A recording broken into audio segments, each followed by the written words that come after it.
We'll carry on. So action item number 3.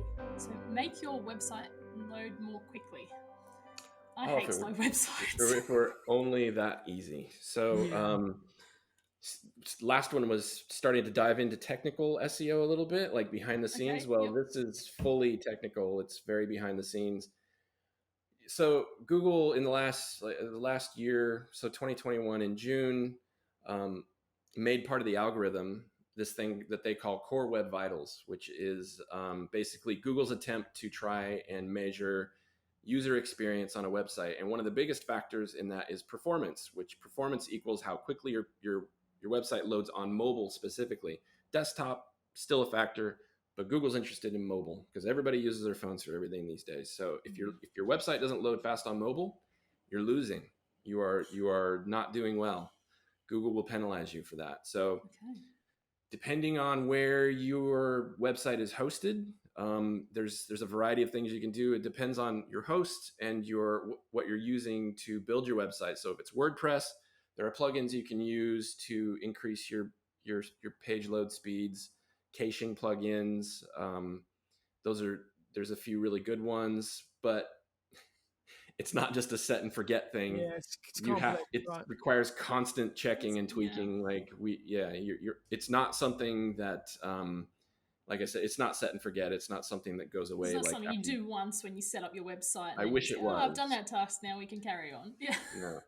And oftentimes, if you're paying $20 a year for hosting, you're probably not. Your page load speed is probably suffering, and I would guess why does my site load so slowly? Well, maybe you're not. You need to spend a little more on your hosting.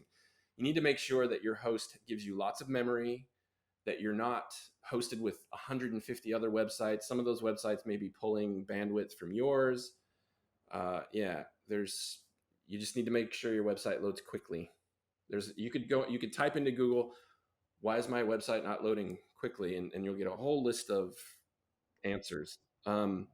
Google has a tool called Lighthouse that is an extension for the Chrome browser that you can use to check your page load speed. And it'll give you a whole list of suggestions. And you'll see that list if you're not technical, and you'll be like, whoa, I don't know what to do here.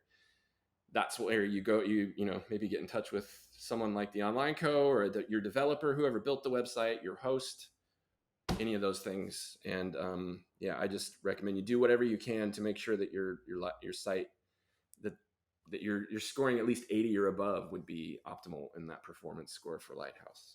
Okay. Well, it can often be, Rich, just the size of the images. Sometimes people that's true. Massive image sizes.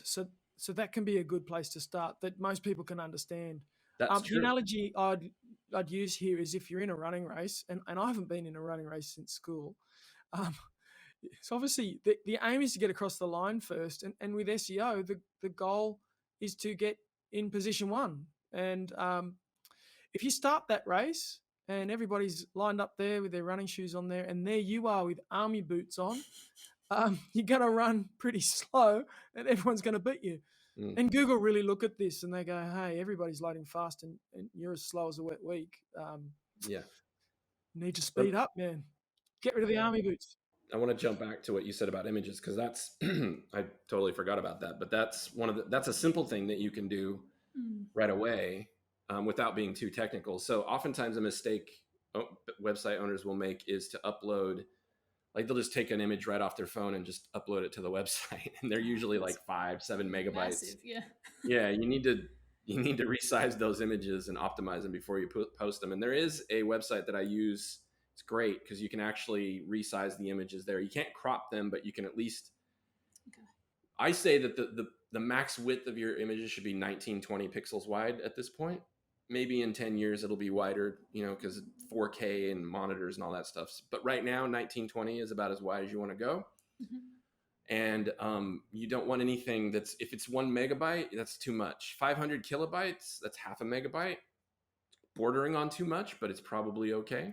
You don't want to go any higher than 500 kilobytes if possible. So resize your images. Use that app that I said, Squoosh.app. Any of these tips that Rich gives, and there's links or websites, we'll definitely put those links in the show notes. No need to grab your pen and paper out, everybody.